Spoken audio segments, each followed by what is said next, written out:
Hello students. तो हमने अपने सिविक्स के 2 चैप्टर कंप्लीट कर लिए। आज हमारा 3rd चैप्टर स्टार्ट हो रहा है। ठीक है। तो जो हमारा तीसरा अध्याय है उसका नाम है राज्य शासन कैसे काम करता है। राज्य शासन मतलब राज्य की सरकार कैसे काम करती है। ठीक है। राज्य का शासन, राज्य किस प्रकार से चलता है, ये इस पार्ट में हम पढ़ेंगे। पिछले वर्ष हमने चर्चा की थी कि शासन 3 स्तरों पर काम करता है, स्थानीय, राज्य और केंद्र। हमने छठी क्लास में ये पढ़ा था कि जो शासन होता है, जो सरकार होती है, वो 3 स्तरों पर काम करती है। कौन कौन से? स्थानीय, राज्य और केंद्र।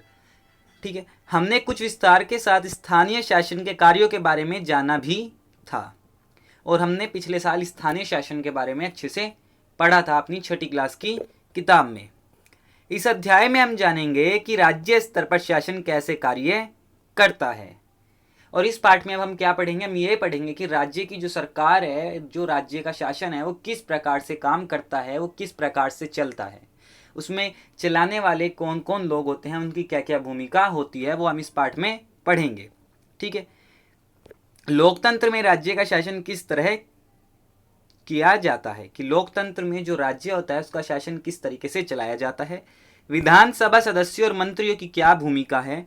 ठीक है। ये हम इस पार्ट में पढ़ेंगे कि मंत्री और जो विधानसभा के सदस्य होते हैं, जिनको विधायक कहा जाता है, उनकी क्या भूमिका होती है राज्य की सरकार के अंदर।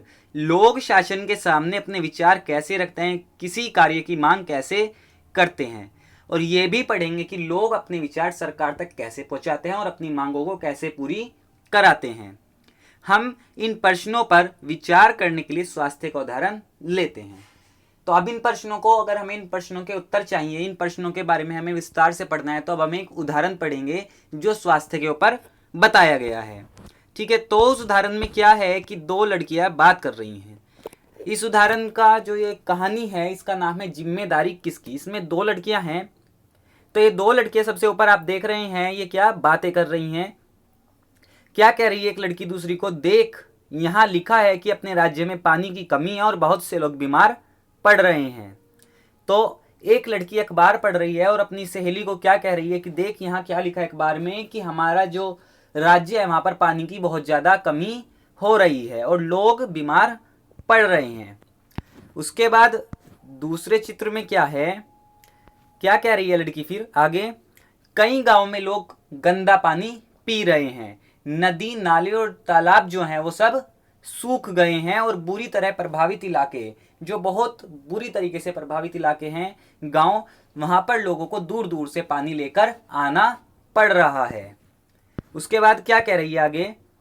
जिला मुख्यालय पतलापुरम में लोगों को 3 दिन में एक बार पानी की सप्लाई दी जाती है। यहाँ का जिला चिकित्सालय मरीजों से अटा पड़ा है। इसमें बड़ी संख्या में हैजे से पीड़ित बच्चे हैं।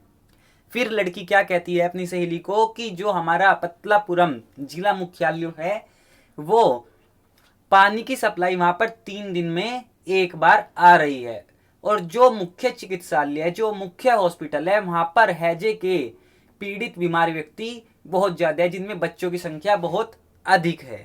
ठीक है। तो उसके बाद क्या बात हो रही है आगे? उसके बाद आगे बढ़ते हैं। आगे क्या बताया गया है? उस दिन फिर दोपहर को क्या होता है, वो लड़कियां साइकिल से फिर जाती हैं। लड़की फिर दोबारा से अपनी सहेली को क्या कहती है? टीवी पर समाचार में बताया गया था कि हैजे से 10 लोगों की मृत्यु हो गई है। क्या ऐसा हो सकता है?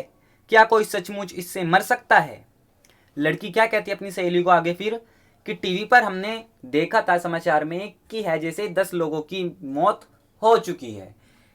क्या इस बीमारी से लोग मर सकते हैं? तो दूसरी लड़की क्या कहती है कि क्या पता, बस मुझे ना हो जाए यह बीमारी। दूसरी लड़की डरते हुए क्या कहती है कि मुझे ज्यादा जानकारी नहीं है, पर मुझे इस चीज का डर है कि कहीं यह बीमारी मुझे ना हो जाए। उस दिन दोपहर में क्या होता है? दोनों लड़कियां साइकिल से गुजर रही हैं। क्या बात करती हैं?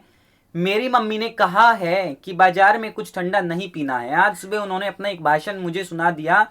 तुम्हें अपनी सेहत की जिम्मेदारी संभालनी चाहिए सिरीन।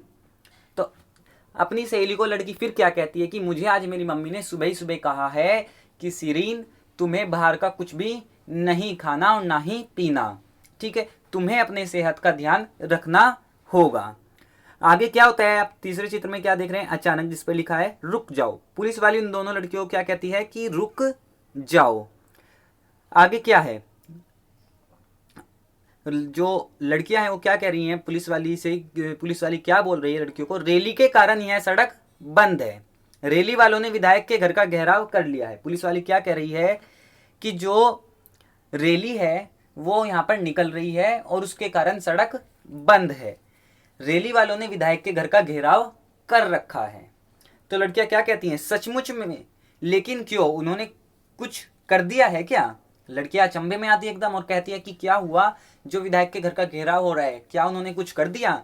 तो पुलिस वाली क्या कहती है, हाँ हाँ, ये लोग तो उस काम पर गुस्सा दिखा रहे हैं जो उन्होंने नहीं किया है।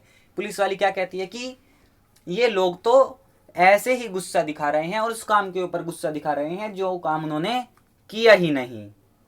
आगे एक व्यक्ति भाषण दे रहा है और क्या कह रहे हैं, और हम यह मांग करते हैं कि अधिकारी तुम स्वास्थ्य की स्थिति पर नियंत्रण पाने के लिए कदम उठाएं, हमारे विधायक को इसकी जिम्मेदारी लेनी पड़ेगी। एक व्यक्ति क्या कह रहा है भाषण में अधिकारी को, एक कि अधिकारी आपको इस चीज की जिम्मेदारी, हमारे स्वास्थ्य की स्थिति पर नियंत्रण पाने की जिम्मेदारी आपको लेनी पड़ेगी, बीमारी को नियंत्रण में करने की जिम्मेदारी आपको लेनी पड़ेगी, और साथ ही साथ हमारे विधायक, हमारे मंत्री जी को भी इसकी जिम्मेदारी उठानी पड़ेगी। तो लड़कियां फिर बात करती है, क्या कहती है लड़की, कैसी ऊंची आवाज है इनकी, ये कोई नेता वेता होंगे? तो लड़की क्या कहती है कि इनकी आवाज बहुत ऊंची है, ये तो ऐसे लग रहे हैं जैसे कोई नेता हो। ठीक है। तो दूसरी लड़की क्या कहती है, मैंने इन्हें टीवी पर भी देखा है, ये विरोधी दल के हैं। तो दूसरी लड़की क्या कहती है, हाँ ये नेता है, मैंने इनको टीवी पर भी देखा है और ये विरोधी दल के नेता हैं। तो विरोधी दल के नेता कौन होते हैं? विरोधी दल के नेता वो होते हैं, एक दल होता है सत्ता दल और दूसरा विरोधी दल। सत्ता दल तो होता है जिनकी सरकार होती है, जिनके विधायक होते हैं, और दूसरा वो दल होता है जो हारे हुए होते हैं, मतलब जिनकी सरकार नहीं होती। ठीक है। तो वो विरोधी दल के हैं जो भी विधायक से इस चीज के लिए कह रहे हैं कि आप कहाँ हो, आप जिम्मेदारी को संभालो और लोग मर रहे हैं है जैसे। ठीक है। तो इस तरीके से इस कहानी में क्या पता चलता है हमें कि सरकार का कार्य हमारी स्वास्थ्य पर जो संकट आता है उसको भी नियंत्रण में करना सरकार का काम है। हमारी जो पानी की समस्याएं हैं उसको भी दूर करना किसका? सरकार का काम है। सरकार के अंदर विधायक होते हैं, विधायकों का ये काम है कि अपने क्षेत्र की समस्याओं को सुलझाए। ठीक है। और विरोधी दल का काम है कि समस्याओं को विधायक तक पहुंचाए, विधायकों से सवाल जवाब करें। ठीक है। तो आज आपका जो टॉपिक था वो इतना ही था। आज आपको जो 2 प्रश्न दिए गए हैं, पहला प्रश्न तो ये दिया गया है कि जो पतलापुरम जगह थी वो किस बीमारी से पीड़ित थी, वहां पर कौन सी बीमारी चली हुई थी। ठीक है। और दूसरा आपको ये है आपका प्रश्न कि जो भाषण दे रहे थे वो किस दल के थे। ठीक है। भाषण देने वाला व्यक्ति किस दल का था, वो विरोधी दल का था या सत्ता दल का, आपको ये बताना है। आपके आज के 2 प्रश्न हैं, आपको इनके उत्तर निकालने हैं, कल मैं इनके उत्तर आपको भेज दूंगा। धन्यवाद।